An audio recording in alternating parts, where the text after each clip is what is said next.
దేవునికి మహిమ కలుగును గాక. ప్రభునందు ప్రియమైన దేవుని బిడ్డ, ఎలా ఉన్నారు? బాగున్నారా? ఎలా ఉన్నది తెలియజేయండి. మీరు బాగుండాలని అనుదినము నేను నీ కొరకు ప్రార్థన చేస్తుంటున్నాను అన్నట్టు మీ ఆరోగ్యం ఎలా ఉంది? బాగుంటుందా? అంతా క్షేమమేనా? మరి ఎలా ఉన్నది తెలియజేయండి. నీ కుటుంబం కొరకు నేను ప్రార్థన చేస్తున్నాను. నువ్వు బాగుండాలని నేను ప్రార్థన చేస్తున్నాను. నీ బిడ్డలు బాగుండాలని నేను ప్రార్థన చేస్తుంటున్నాను. మరి మీ ఆరోగ్యాల విషయాల్లో దేవుడిచ్చింది కాపాడుకోవడానికి ప్రయత్నం చేయండి. ఓకేనా? మరి ఎలా ఉన్నది కూడా తెలియజేయండి. ఒకవేళ నీకు ఏమైనా ప్రార్థన అవసరం ఉంటే తెలియజేయండి. తప్పనిసరిగా నీ కొరకు ప్రార్థన చేద్దాం. దేవుని బిడ్డలో బైబిల్ గ్రంథం బోధిస్తుంది, మీరు ఒకరి నిమిత్తం ఒకరు ప్రార్థన చెయ్యండి అని ప్రభువు తెలియజేస్తున్నారు. ఓకేనా? నా కొరకు నువ్వు ప్రార్థన చేయాలి, నీ కొరకు నేను ప్రార్థన చెయ్యాలి. ఇది దేవుడు మనకు అనుగ్రహిస్తున్న గొప్ప భాగ్యం. చాలా సంతోషం. దేవుని యొక్క వాక్యం మనం ధ్యానిస్తూ ఉంటుంటే దేవుని యొక్క వాక్యం అనేకమైన సత్యాలు మనకి కనపడుతూ ఉంటున్నాయి. భక్తులైన వారి జీవితాల్లో కూడా అనేకమైన సత్యాలు కనపడుతూ ఉంటున్నాయి. ఎవరమైనా సరే, ఎంతటి వారమైనా ఏదో ఒక విషయాల్లో దేవుని నమ్మి కూడా పడిపోయిన సందర్భాలు ఎన్నో ఉన్నాయి. ఎందుకంటే పడిపోవడం అది మానవ నైజం. ఓకేనా? ఎంతటి వారైనా పడిపోక తప్పదు. అయితే నీవు నేను దేవుళ్ళం కాదు కదా, ప్రభువులం కాదు కదా, మనుషులం. అందుకే వాక్యం బోధిస్తుంది, నీతిమంతుడు లేడు, ఒక్కడనూ లేడు. అందుకే దేవుడు అనుగ్రహించి మహిమను మనుషులు పొందలేకపోవచ్చున్నారని వాక్యం బోధిస్తుంది. కనుక నువ్వు నేను అంత నీతిమంతులం కాదు కనుక మనం ఏదో పెద్ద పరిశుద్ధమైన డబ్బా కొట్టుకున్నట్టుగా బిల్డప్లు ఇవ్వడం పద్ధతి కాదు, అది సబబు కాదు.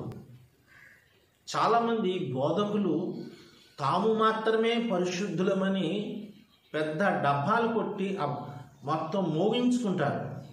వాళ్ళు ఎంత గొప్పవారా? వారంత గొప్ప స్థితి ఇదా? పరిశుద్ధులా? కాదే. వారికి ఒకవేళ పైకి గొప్ప మాటలు చెప్పొచ్చు, కానీ అంతరంగం ఎలా ఉందో అది నీకు తెలుసు, నాకు తెలుసు. వారు మాట్లాడే ప్రతి మాట ఎంత గొప్పగా ఉన్నప్పటికీ వారు బ్రతుకుల విధానాలు అందరికీ కనబడతాయి. ఎందుకంటే ఒక వ్యక్తి అన్నాడు, తమ్ముడు నీకు చూసేవి నీకు 2 కళ్ళే ఉన్నాయిరా, కానీ నిన్ను చూడడానికి 1000 కళ్ళు నిన్ను చూస్తున్నాయిరా అన్నాడు. నువ్వు చూసేది 2 కళ్ళతో చూస్తున్నావు, కానీ నిన్ను చూసేది మాత్రం 1000 కళ్ళు చూస్తున్నాయి అంటున్నాడు. నిజమే కదా? మనం చూసింది మన మట్టికి అనుకుంటాం, నేనే గొప్ప అన్నట్టు అనుకుంటాం, కానీ మన స్థితి అందరికీ తెలుసు. రైట్. ఏదేమైనా దేవుని బిడ్డని అంటున్నాను, అనేక సందర్భాల్లో మనం పడిపోవడానికి ఎన్నో రీజనాలు ఉంటాయి. రీజనాలు లేకుండా ఏముండు పడిపోవట. మరి పడిపోయేవాడిని పడిపోయినట్టుగా ఉంటే కుదరదు, కానీ పడిన మరలా లేవాలని ప్రభువారు కోరుతూ ఉన్నారు. ఒక వస్తువు కట్టడం ప్రారంభించాం, కడుతుండగా పడిపోయింది కదా అని వదిలేయం కదా, మరలా దాన్ని సరిచేసి మరలా కట్టడానికి ప్రయత్నం చేస్తాం. అలాగే భక్తి జీవితము కూడా అంతే. పడిపోతున్నాం కదా అన్నట్టుగా ఇంకా అక్కడ కట్ చేయడానికి ప్రయత్నం చేయకూడదు. పడిపోతున్నప్పటికీ మరలా పునర్నిర్మించడానికి జీవితాన్ని ప్రయత్నం చేయాలి. మరి ఎట్లాగోకల్లాగా దాన్ని నిర్మాణం చేసి ఆ జీవితాన్ని స్థిరత్వం చేసుకోవడానికి ప్రయత్నం చేయాలి. అది క్రైస్తవ జీవితం. దేవుడు కోరుకుంటున్నది. బైబిల్ గ్రంథం నుంచి ఎంతోమంది భక్తులైన వారు గొప్పవారైనప్పటికీ కూడా, ఎంతటి వారైనప్పటికీ కూడా ఏదో ఒక సందర్భాల్లో పడిపోతూనే వచ్చారు. మనం బైబిల్లో ఎంతోమంది గొప్ప నీతిమంతులు ఉన్నప్పటికీ వారందరూ మానవులే కదా. వారందరూ మనుషులే కదా. ఆదాము మొదలుకొని ఎందరో అనేక సందర్భాలు ఏదో ఒక విషయాల్లో వారి పడిపోతూనే వచ్చారు. ఏదో ఒకదానికి లోబడిపోయి, ఏదో ఒకదానికి లొంగి, ఏదో ఒకదానికి అందులో ఉచ్చులో పడిపోవడం జరిగింది. మరి ఈరోజు ఈ మాట వినుచున్న నీ జీవితాల్లో నేను ఒకటే చెప్తున్నాను, నిన్ను నువ్వుగా పరీక్షించుకోవడానికి నువ్వు ప్రయత్నం చేయి. నువ్వు ఎంత దేవుని నమ్మి ఉన్నప్పటికీ, ఎంత బడా అనిపించుకున్నప్పటికీ, ఒకవేళ నువ్వు టీవీలో కనిపించినా, ఇందులో సెల్లో 24 గంటలు అందరి సెల్లో కనిపించేవాడివైనా, నీ స్థితి ఏదేమైనా, పేరున్నా, గౌరవం ఉన్న స్థితి ఉన్నా, ఏమున్నప్పటికీ కూడా ఒక్కసారి నీ జీవితాన్ని నువ్వు సరి చేసుకో. అందుకే ఈ లోకంలో ప్రతి మానవుడు కూడా పడిపోవడానికి ఎన్నో మార్గాలు ఉన్నాయి. కాకపోతే ఒక మాట ఉంది, తప్పులట మనం చేస్తూనే ఉంటాం, కానీ ఇతరుల మీద మాత్రం నేరం మోపడానికి ప్రయత్నం చేస్తాం. తప్పులెన్న వారు తమ తప్పులు ఎరగరట. ఎందుకంటే తప్పులెంచేవారు ఎవరైనా సరే వాళ్ళ తప్పులేంటో వారు తెలుసుకోవడానికి ప్రయత్నం చేయరు. అందుకే అంటాడు, ఒక వేలు నీ ఇతరులను చూపెడుతున్నాము, కానీ మిగిలిన వేలు నిన్ను చూపిస్తున్నాయి అంటున్నాడు. కనుక ఇతరుల వైపు ఏలెత్తి చూపించే అధికారం ఏ మానవుడికి లేదు. అర్థమైందా? ఇతరుల మీద నువ్వు నిన్నే అన్నట్టు వేలు చూపించే అర్హత, అధికారం ఏ మానవుడికి లేదు. ఎందుకంటే ఒక వేలు నువ్వు చూపెడితే మిగిలిన వేలు నిన్ను చూపిస్తున్నాయి. కనుక ప్రతివాడు ఏదో నేను పరిశుద్ధుడను అన్నట్టుగా ఫీల్ అవ్వడానికి ప్రయత్నం చేయకండి.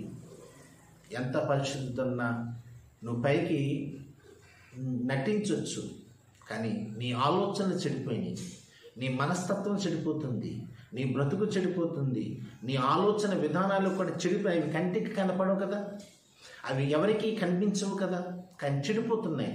కానీ అర్థం అవుతలేదు నీకు. అనేక సందర్భాల్లో నువ్వు పడిపోతూనే ఉన్నావు సోదరుడా, పడిపోతున్న సహోదరి.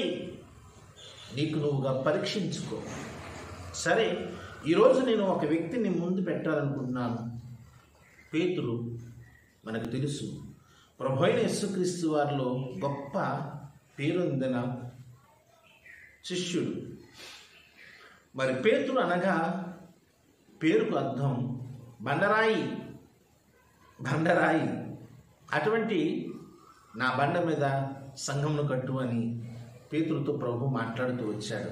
ఒకప్పుడు ఆత్మ లేని జీవితంలో ప్రభువైన యేసుక్రీస్తు వారితో ఉన్నప్పటికీ, ప్రభువైన యేసుక్రీస్తు వారితో నడుస్తున్నప్పటికీ, ప్రభువైన యేసుక్రీస్తు వారితో పడుకున్నప్పటికీ, ప్రభువైన యేసుక్రీస్తు వారితో భోజనం చేస్తున్నప్పటికీ, ప్రభువైన యేసుక్రీస్తు వారితో అద్భుతాలు జరిగిస్తున్నప్పటికీ, ప్రభువైన యేసుక్రీస్తు వారితో నడుస్తున్నప్పటికీ కూడా తన జీవితం అనేకమైన బలహీనమైన జీవితాలు ఉన్నాయి. అనేక సందర్భాలు అతడు పడిపోవడం కూడా జరిగింది. పడిపోలేదు అని నేను, అతను పేతురు అయినప్పటికీ కూడా అంత గొప్ప దైవజనుడు, అంత గొప్ప శిష్యుడు కూడా అనేక సందర్భాల్లో పడిపోవడం జరిగింది.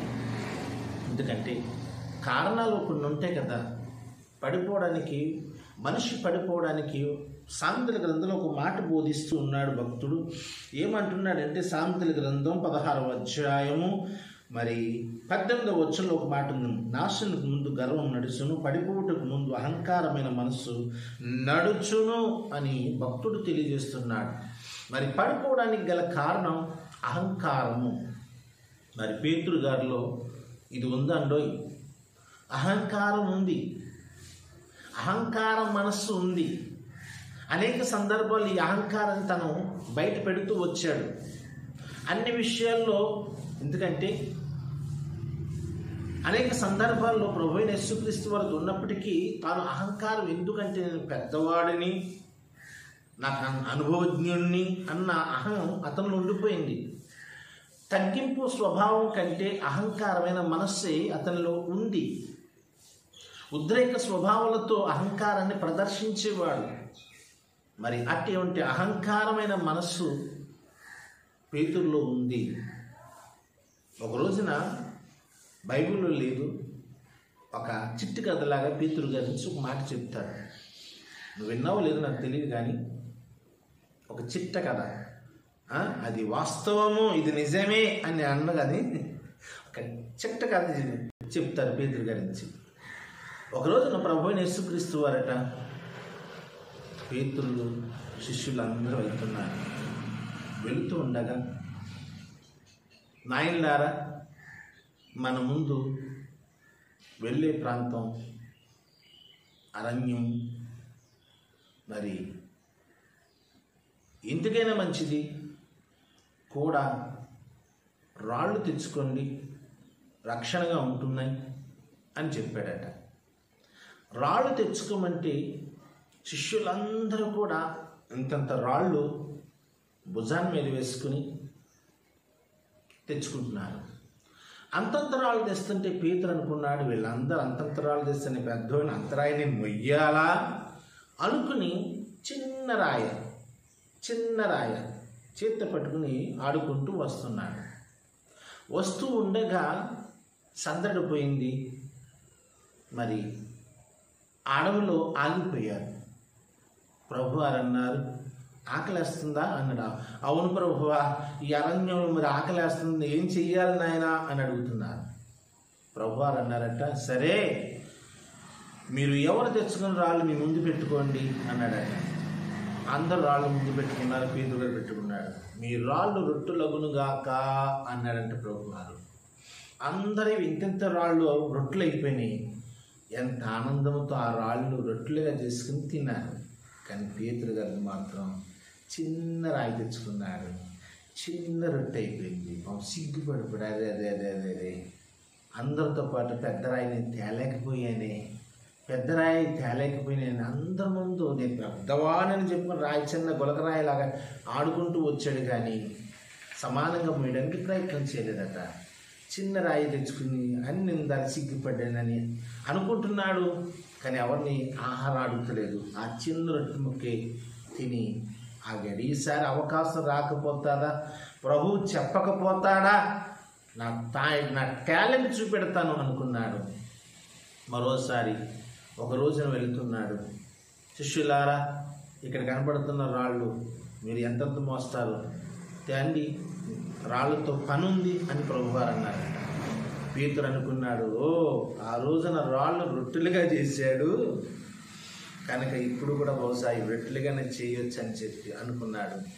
రాళ్ళు తమ రాళ్ళు పట్టుకున్నారు. అప్పుడు వెళ్ళేంత రాళ్ళు భుజం మీద వేసుకున్నారు, వెళుతున్నారు. ఈలోగా పేతురు గారు బరువైన పెద్ద బండరాయి, అది వెడల్పుగా ఉంది, చక్కగా బండరాయిలాగా ఉంది, వెడల్పుగా అంటున్నాడు. రే, ఈ రాయి నాకు ఎత్తేయండిరా అంటున్నాడు. శిష్యుల్లో ఇద్దరు లేచి ఆ రాయి పేతురు గారికి ఎత్తారు. భుజాన మీద వేసుకున్నాడు పేతురు. అందరూ తమ రాళ్ళు చేతి పట్టుకుని వెళ్తున్నారు. చిన్న బోధ అడ్డం వచ్చింది. అప్పుడు ప్రభు అన్నాడు, శిష్యులారా, మీరు తెచ్చిన రాళ్ళు కథ ఈ పిల్లకాలలో పరచండి అన్నాడు. రాళ్ళు, వాళ్ళు తెచ్చిన రాళ్ళు ఆ పిల్ల కాలంలో అవతల గలడం పరిచారు. పరిస్తే మధ్యలో కొంచెం గాడి ఉంది. అప్పుడు పేతురు నీ రాయి ఇక్కడ పరచు అన్నాడు.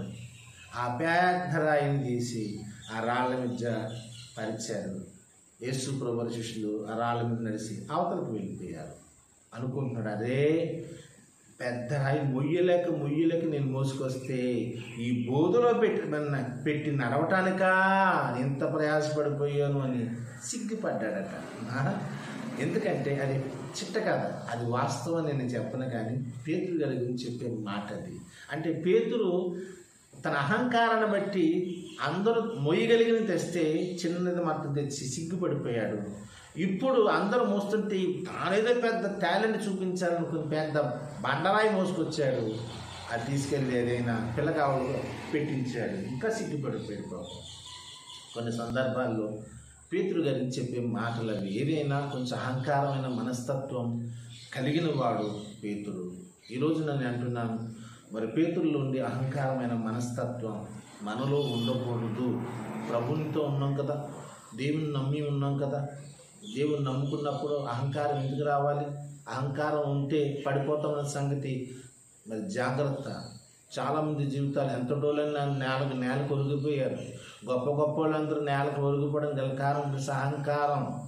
వాళ్ళ అహంకారం వాళ్ళని అణిసివేసింది, వాళ్ళ బ్రతుకు దిగజార్చేసింది. జాగ్రత్త. మనమెంత, మన బ్రతుకంత, మన స్థితి ఎంత, మన యొక్క విధానం ఎంత, నీ స్థితి ఎంత, నా స్థితి ఎంత. అందుకే దయచేసి పొరపాటున అహంకారం రానివ్వకండి. ఆడు బోధకుడే కావచ్చు, బాధకుడే కావచ్చు, సేవకుడే కావచ్చు, ఎవడైనా కావచ్చు, విశ్వాసనే కావచ్చు, నాయకుడే కావచ్చు, అధికారే కావచ్చు, ఉద్యోగస్తుడే కావచ్చు, ఎవడైనా సరే అహంకారం వస్తే దేవుడే వాళ్ళని కిందకి తొక్కేయడానికైనా ప్రయత్నం చేస్తాడు. దయచేసి మన జీవితం చాలా జాగ్రత్తగా ఉంచుకోవడానికి మనం ప్రయత్నం చేయాలి. ప్రభువైన యేసుక్రీస్తు వారు మనకు తెలియజేస్తూ వచ్చారు. కనుక దయచేసి నీ జీవితాలు, నా జీవితాల్లో అటువంటి అహంకారమైన మనసు రానివ్వకుండా మన బ్రతుకుని కాపాడుకోవాలని ప్రభువారు తెలియజేస్తున్నారు. ఓకేనా? నీ దగ్గర డబ్బు ఉండొచ్చు, పేరు ఉండొచ్చు, ఏదైనా టాలెంట్ పర్సెంట్ అయ్యి ఉండొచ్చు. నీ దగ్గర అబ్బా అన్ని కళాకారులు ఉన్నాయి, అన్ని విధానాలు అబ్బబ్బబ్బా నేను అందరు పొగిడేవారే, మంచిదే, నీకు కాదన్ను. అందరినీ టాలెంట్స్ మెచ్చుకుని అబ్బా ఏం మాట్లాడతారు అబ్బాబ్బాబ్బా అని అనొచ్చు. నీ దగ్గర ఎంత ఉన్న టాలెంట్, జాగ్రత్త. ఏదో ఒకరోజు పడిపోవడానికి కారణం నీలోనే నీ గర్వం రావచ్చు. ఆ గర్వం వల్ల పడిపోయే పరిస్థితి ఉంది. నువ్వెంత, నేనెంత, నీకంటే ముందు గొప్ప గొప్పళ్ళే పతనం అయిపోయారు. కనుక జాగ్రత్తగా ఉండడానికి మనం ప్రయత్నం చేద్దాం. ఆమేన్. రెండవది, పేతురులో ఉన్న లక్షణం ఏంటంటే, ప్రభువైన యేసుక్రీస్తు వారు ప్రార్థించండిరా అంటే మరి పేతురు ప్రార్థన చేయలేకపోయాడు. నిద్రమత్తు. పెద్దవాడని చెప్తాడు కదా, నేను పెద్దవాడని అని చెప్పినప్పుడు ఆ పెద్దరకం కాపాడుకోవాలి కదా. అక్కడికి యేసు ప్రభువారు పేతురుని, యోహాను పైకి తీసుకెళ్ళి దగ్గరలో ఉంచుకుని ప్రార్థన చేయమన్నాడు. కానీ పెద్దవాడు ప్రార్థన చేయించవలసినాడు, ప్రార్థన చేయించడం మానేసి మిగిలినోడితో చిన్నోడితో పడుకున్నాడు తప్ప ప్రార్థన జీవితంలో నిద్రమత్తు వల్ల మరి దేవుడు ఎదగలేకపోవడానికి కారణం అదే. ఈరోజు నేను అంటున్నాను, దేవుని బిడ్డ, నీ జీవితాల్లో కూడా అటువంటి పేతురు వల్ల నిద్రమత్తు రానివ్వకు. నిర్లక్ష్య ధోరణి, నిద్రమత్తు అవి సరైన పద్ధతులు కాదు. చాలామంది జీవితాలు మరి పతనం అయిపోయినాయి. సరైన భక్తి విధానాలు లేక భక్తిలో నిద్రోహన్నారు చాలామంది. భక్తి జీవితాలు నిద్రపోయే లక్షణాలు. పర్వాలేదులే, రోజులు బాగానే గడిచిపోతున్నాయి, తిండికి లోటంటి, బట్టకు లోటంటి, బ్రతుకులు వచ్చి పడిపోతున్నాయి, చాలేదు అన్న మత్తులో పడిపోయి నిద్రమత్తు అన్నట్టుగా ఏం చేస్తున్నా అర్థం కాక భక్తి భావాలు లేకుండా జీవించి తమ భక్తిని పాడు చేసుకుంటున్న వారు ఎందరో ఉన్నారు. దయచేసి మరి పేతురున్న ఆ నిద్రమత్తు వల్ల నిజంగా ప్రభు ఎంతో వేదన పడ్డాడు తెలుసా. మీరు ఒక్క రాత్రి మెలకు కలిగి ఉండలేరా అని వారిని గద్దించాడు. మరలా చెప్పాడు, మరలా నిద్రపోయాడు, మరలా గద్దించాడు, మరలా చెప్పాడు, మరలా గద్దించాడు. 3 సార్లు ముమ్మారు ప్రభు గద్దించిన ఆ మత్తు పోలేదు. మరి ఈ రోజున నీలో ఉన్న ఏ మత్తు వల్ల నువ్వు దేవుడికి దూరంగా బ్రతుకుతున్నావో నాకు తెలియదు, కానీ దైవాశీర్వాదాలు పోగొట్టుకోవడం గల కారణం ఏంటో నాకు తెలియదు. కానీ ఆ మత్తు నిర్లక్ష్యాన్ని తొలగించు, ఆ దరిద్రతను తొలగించి నువ్వు ఆశీర్వదించబడతావు. ఓకేనా? ఇక మూడవది, పేతురు గారిలో ఉండే లక్షణాలు ఏమున్నాయో తెలుసా? మరి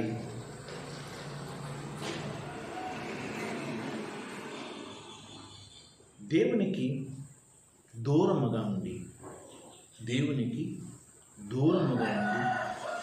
దూరముగా వెంబడించడం జరిగింది.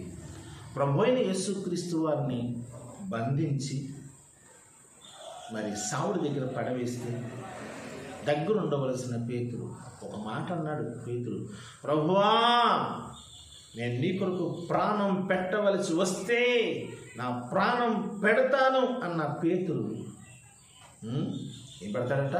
ప్రాణం పెడతాను అని గుండెల మీద చేసుకుని చెప్పిన పేతురు బాదుకుంటూ మరి సవాలు చేస్తూ, నీ కొరకు నా ప్రాణం పెడతానంటూ సవాలు చేస్తూ బడాయి చెప్పాడే పేతురు.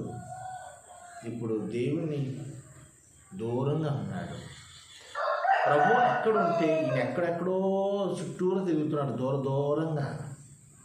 అంటే ప్రాణం పెట్టేవాడు దూరంగా ఉంటాడా దగ్గరికి ఉంటాడా దేవునికి అంటే దూరంగా ఉన్నాడు, భయపడుతున్నాడు.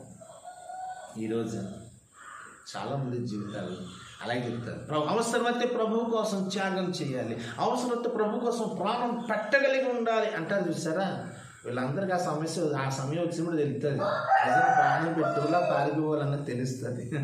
ప్రాణం పెట్టడం అంటే మాటే కదా, అది నోట్లో మాట పోతే అంతే సవాలుగా. కానీ ఆ సమయం వస్తే ఆ ప్రాణం పెట్టండి అన్నారు చూసారా, వాళ్ళు ఏమైపోతారు కంటికి కనపడరు.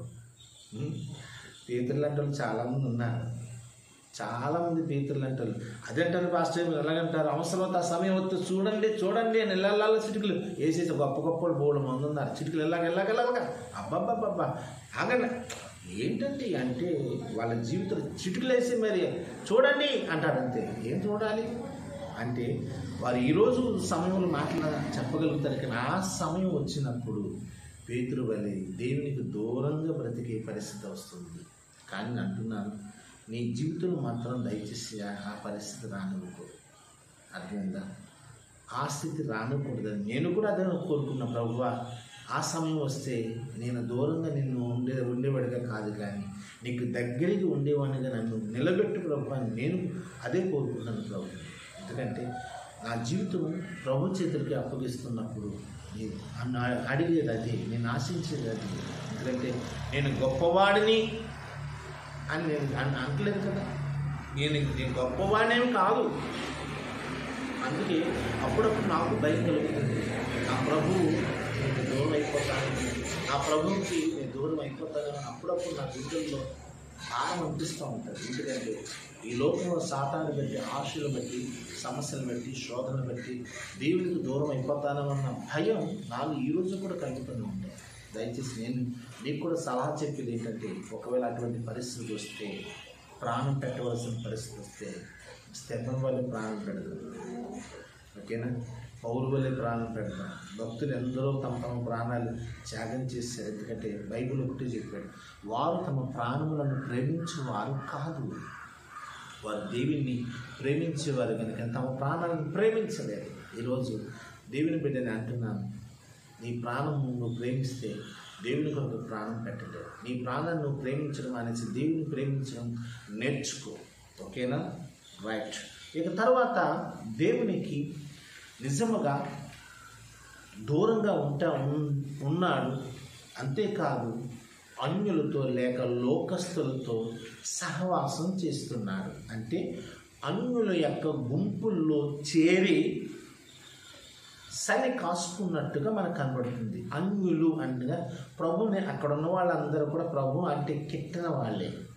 గుంపులు ఉన్నాయి, ఆ గుంపుల్లో కలిసిపోద్దాం అనుకున్నాడు. ఆ ఏ గుంపులో కలిసినా అతడు ఎక్కడికి వెళ్ళినా సుఖెదురైతే అవుతూనే వచ్చింది. ఒక గుంపులో చేరిపోయాడు, కాకుల్లో కాకిలాగా చేరిపోదాం అనుకున్నాడు. అక్కడున్న గుంపులు అంటాడు, అరే ఈయన ఎక్కడో చూసాం, యేసులో శిష్యుడిలాగా ఉన్నాడు, పేతురు కదా అంటే, అయ్య బాబాయ్ ఆయన ఎవరో నాకు తెలీదు అని చెప్పి అక్కడి నుంచి ఆ గుంపును వదిలేసి ఇంకో గుంపులో చేరాడు. అంటున్నాడు, నువ్వు బోధకుడివే కదా, నువ్వు పేతురువే కదా, నేను చూశాను అని ఒకళ్ళు అంటుంటే, లేదు బాబోయ్ అని అక్కడి నుంచి ఆ గుంపులోంచి వెళ్ళిపోయాడు. ఇంకో గుంపులోకి వెళ్ళాడు. మరో గుంపులో కూడా ఖచ్చితంగా చెప్పేశాడు, నువ్వు పేతురువే, ఆయన శిష్యుడివే, నేను చూశాను అని ఖచ్చితంగా చెప్పేస్తుంటే నిజంగా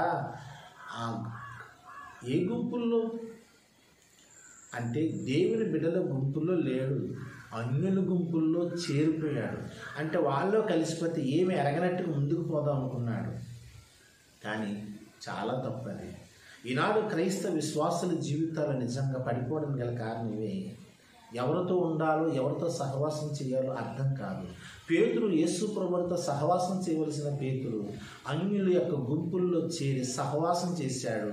అక్కడ అబద్ధాలు ఆడడం ప్రారంభించాడు. అబద్ధాలు ఆడుతున్నాడు. ఆయన ఎవరో నాకు తెలియదు, ఏమో నాకు తెలియదు, నేను కాదు, ఇలా చెప్పుకుంటూ వస్తూ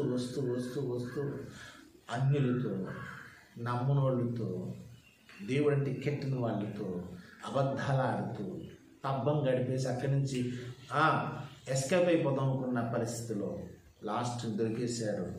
బైబిల్ గ్రంథం బోధిస్తుంది. పేతురు ఒట్టు పెట్టుకుని సాగాను. కడకి ఎంతగా దిగజారిపోయాడంటే అబద్ధాలు ఆడి ఆడి నాకు తెలియదు, ఆయన ఎవరో నాకు తెలియదు, ఆయన ఎవరో నాకు తెలియదు, బాబో నాకు సంబంధం లేదు నాయను అని అబద్ధాలు ఆడి ఆడి ఆడి ఆడి ఆడి ఆడి ఇప్పుడు అబద్ధాలు ఆడినోడు పేతురు ఒట్లు కూడా పెట్టేసుకుంటున్నాడు బొంకేసి. ఎంత భయంకరం! ఈనాడు అనేక మంది క్రైస్తవ జీవితాల్లో పడిపోవడం గల కారణం అబద్ధాలే అంటున్నాను. ప్రాణం పెట్టవలసిన విశ్వాసులను మనం, దేవుని బిడ్డలమైన మనం అబద్ధాలు ఎందుకు రావాలి? దేనికి అబద్ధం? అబద్ధం వల్ల ఏం సంపాదిస్తాం? అబద్ధాలను ఏం కూరుస్తాం? అబద్ధాలను ఎంతమందిని మోసం చేస్తాం? ఏమో అబద్ధాలను మనుషులు మోసం చేస్తున్నావు లేదో నాకు తెలియదు, దేవుని మాత్రం ఏడిపిస్తున్నాం మనం. ఎందుకు అబద్ధాలు? జాగ్రత్త. బైబిల్ గ్రంథం బోధిస్తుంది, అబద్ధములు ఆడేవారు కూడా పరలోక రాజ్యానికి వెళ్ళలేరట. ప్రకటన అంటాడు, అబద్ధములు ఆడేవారును, మాంత్రికులను, వ్యభిచారులను, వీళ్ళందరూ కూడా అట దేవుని రాజ్యం వెళ్ళాలని బైబిల్ గ్రంథం బోధిస్తుంది. దయచేసి నీ జీవితం అబద్ధాలు ఎందుకు రావాలి? పోతానికి అర్థానికి అబద్ధమే, ప్రతిదానికి అబద్ధమే, నోరు చేస్తే అబద్ధమే. ఎందుకు వచ్చిందండి? ఎందుకు వచ్చింది? అబద్ధం అవసరమా? దేనికి అబద్ధం ఆడి ఏం సంపాదిస్తావు? అబద్ధాలని ఎంత పోగేస్తావు? అబద్ధములాడి ఎంతమందిని మెప్పు పొందాలనుకుంటున్నావు? వద్దు వద్దు వద్దు. అది నీ జీవితాన్ని ఎప్పుడోకప్పుడు తగలబెట్టేస్తారు, ఏదో రోజు నేను ముంచేస్తుందా? ఏ అబద్ధాలాడి నువ్వు మనుషులు మోసం చేయాలనుకున్నావు, చివరికి నీ బ్రతుకు కూడా అదే అబద్ధాలకి లోనై ఇతరుల అబద్ధాల్లో నువ్వు కూరుకుపోయి నాశనం అయిపోయే పరిస్థితి వస్తుంది. దయచేసి ఏ అబద్ధముల చేత నువ్వు బ్రతకాలనుకున్నావు ఆ అబద్ధాలను నువ్వు కూరుకుపోతావు, అది ఖచ్చితం. దయచేసి అబద్ధాలు రానివ్వకు, ఎందుకంటే అబద్ధములు ఆడే నాలుగులు కోయబడునని ప్రభువారు మాట్లాడుతున్నాడు. అటువంటి అబద్ధాలు ఆడడమే కాదు, పేతురు ఒట్లు కూడా పెట్టేసుకోవడం ప్రారంభించాడు. ఎంత భయం అనేది ఆ సమయంలో లేదు. అయ్యో ఒట్లు పెడుతున్నాను ఇదేమవుతుందో, అయ్యో ఒట్లు పెట్టేస్తున్నాను ఇదేం జరుగుతుందన్న ఆలోచనే రావట్లేదు. అంటే అక్కడి నుంచి పబ్బం గడుపుకోవడం కోసం ఒట్లు కూడా పెట్టేస్తున్నాడంటే ఎంత అవిశ్వాసంగా దిగజారిపోయాడు, ఎంతగా భయస్థుడిగా అయిపోయాడు, ఎంతగా పతనమైపోతున్నాడు, ఎంతగా పడిపోతున్నాడో తనకు అర్థమవుతలేదు. ఒట్లు పెట్టుకునే పరిస్థితి వచ్చేసింది. జాగ్రత్త. ఒట్టు పెట్టొద్దని బైబిల్ గ్రంథం బోధిస్తుంది, కానీ ఆకాశం తోడనొద్దు అది నీది కాదు దేవుడిది, భూమి తోడనొద్దు అది నీది కాదు దేవుడిది, నా బిడ్డలు తోడనొద్దు నీ బిడ్డలు నీ వాళ్ళు కాదు దేవుని వారు. అర్థమైందా? వాళ్ళు కూడా దేవుని సంబంధులే. ఎందుకు? అది నీ వాళ్ళు కాదు కదా, దేవుని సంబంధులు. మరి ఎవరి మీద ఉట్టేస్తాం? నా తలతో నా మీద అనుకుంటాం. నీది కాదు, నీ దేహం కూడా నీ దేవునిదే. మరి నీ దేవునిది అయినప్పుడు ఎందుకు నీ జీవితాల్లో అటువంటి పరిస్థితి రాణిస్తాం? ఒట్లు ఎందుకు? మా అమ్మాయి మీద ఒట్టండి, మా అబ్బాయి మీద ఒట్టండి, ఏంటి ఒట్లు? ప్రమాదం. జాగ్రత్త. అబద్ధాన్ని కప్పుపుచ్చుకోవడానికి ఒట్లు కూడా అవసరం. దయచేసి వద్దు.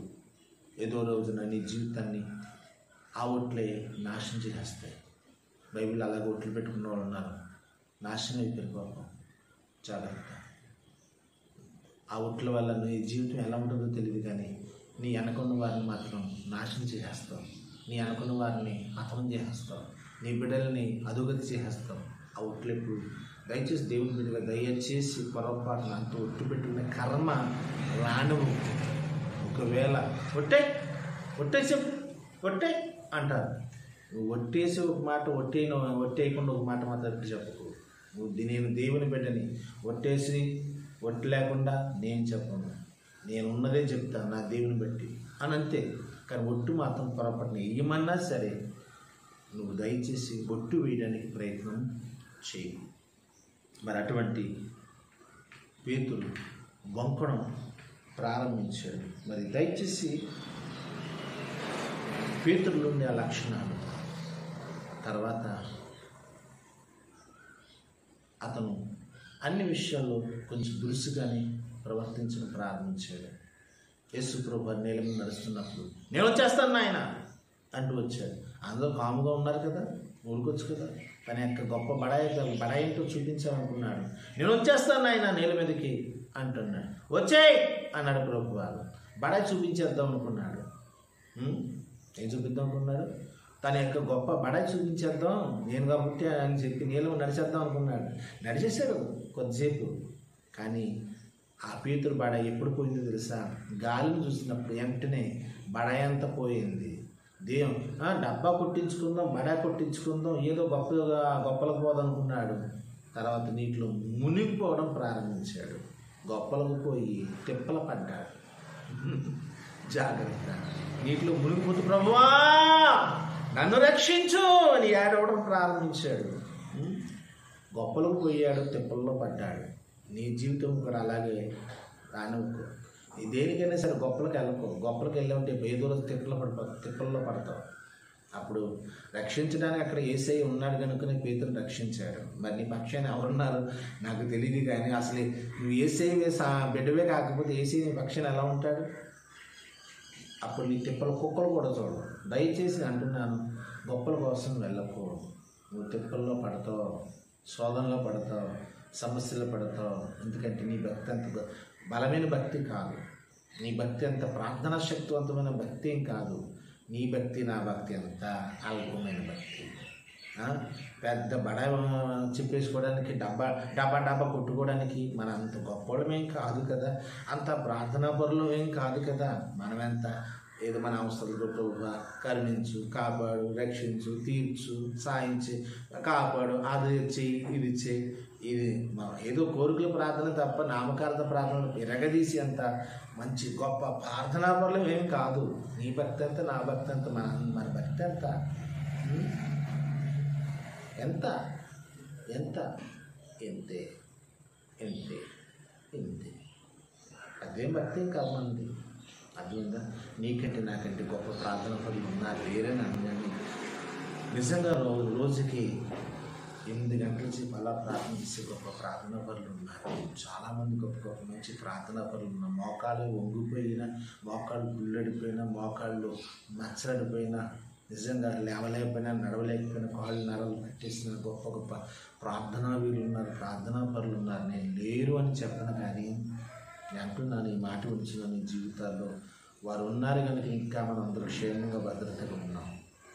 ఏది ఏమైనా ఒకటి చెప్తున్నాను, పేతురు లాంటి వాడే మరి యేసు ప్రభువుతో ఉన్నాడు. 3.5 సంవత్సరాల ప్రభుత్వం తిరిగి ఉండి చూసి మరి తన జీవితంలో పడిపోవడానికి గల కారణాలు మనం ధ్యానించాం.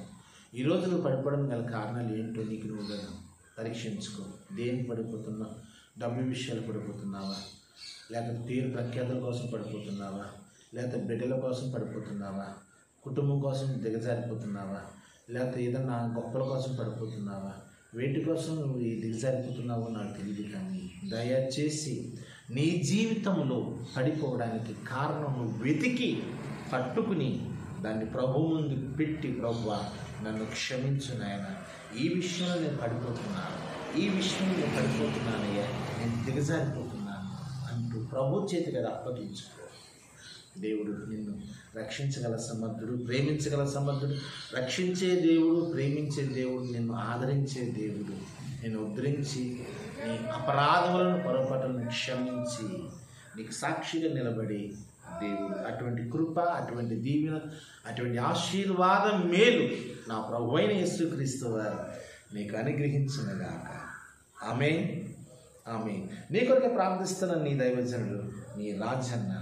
God bless you. ఆమేన్. నీకు నా ఫోన్ నెంబర్ నీ దగ్గర ఉంది కదా, రైట్. ఇప్పుడు నన్ను ఫోన్ చేయి, నీ ప్రార్థన అవసరం తెలియజేయి, తప్పనిసరిగా ప్రార్థిద్దాం. చిన్న ప్రార్థన, కన్నీళ్ళు మూసుకో. చిన్న ప్రార్థన. ప్రేమ కలిగిన మా తండ్రి, దయగలిగిన యేసయ్య, కృప కలిగిన రక్షకుడే నీకు వందనాలు, స్తోత్రాలు. ఈ సమయం ముందు నేను ప్రార్థిస్తున్నాను. ఈ మాట వినిచిన నీ బిడ్డ విషయాలు ప్రార్థిస్తున్నాను. నేను ప్రతి మానవుడు ఏదో ఒక విషయం పడిపోతూనే ఉంటున్నాను. భక్తులు కూడా పడిపోయారు, ఎంతోమంది భక్తులు. నాయన అబ్రాహమైన, ఆదామైన, దావీదైన ఎంతోమంది భక్తులు ఏదో విషయాలు, ఏదో సందర్భాల్లో పడిపోతూనే వచ్చారు. నాయన నీతిమంతుడు లేడు, ఒక్కడు లేడు. కానీ ఈరోజు పేతురు గారు కొన్ని విషయాలు మాత్రమే ధ్యానం చేస్తాం. మా జీవితాలు ఒకరు పడిపోతున్నాము, పడిపోకుండా మమ్మల్ని పట్టుకుని రక్షించి కృప చూపించి లేవనెత్తి తప్పులను మన్నించి పొరపాట్లను క్షమించి పరిశుద్ధపరిచి పవిత్రపరిచి నీకు సాక్షిగా మహిమకరముగా నిలవబెట్టి మీరు మహిమ పొందారు. ప్రభు, ఈ మాట వినిచిన నీ బిడ్డను నీ చేతులకి నేను అప్పగిస్తూ ఆశీర్వాద మేలుతో నింపమని, మహిమ పొందమని, క్షమించమని, ఆశీర్వదించమని యేసు నామమున ప్రార్థించి వేడుకుంటున్నాను తండ్రి.